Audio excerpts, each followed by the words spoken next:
'n daaglikse oordeenking saam met my, Rinus van Sandwyk van Sion Gemeente in Parys. Vanmôre se tema, kyk na die kruis. Ons praat van die kruis van Jesus op Golgotha. Ek lees vir jou een vers uit Lukas 20, vers 40. Hulle het dit daarna nie meer gewaag om hom iets te vra nie.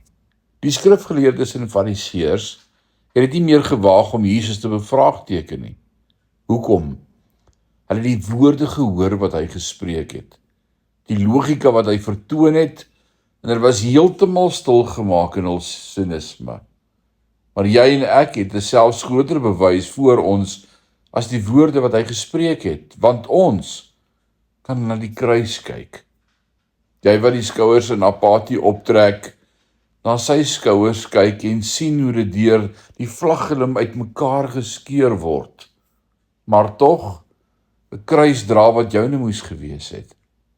Jy wat jou vuis skud, omdat dinge nie gebeur soos jy dink dit moet nie, sien sy hand, nie geklem nie, maar oop, deurboor deur 'n spyker. Jy wat in woede van die Here weggeloop het, of in besigheid weggedryf het, kyk na sy voete en sien hulle vasgepen aan 'n houtbalk wat vir jou broei. As ek mag gehad het, sou ek die leestekens vir die taal van die gelowige verander.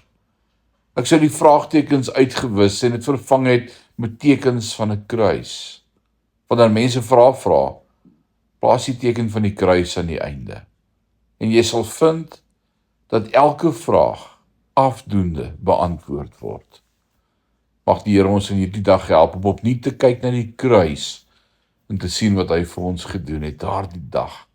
Die Here seën jou. Amen.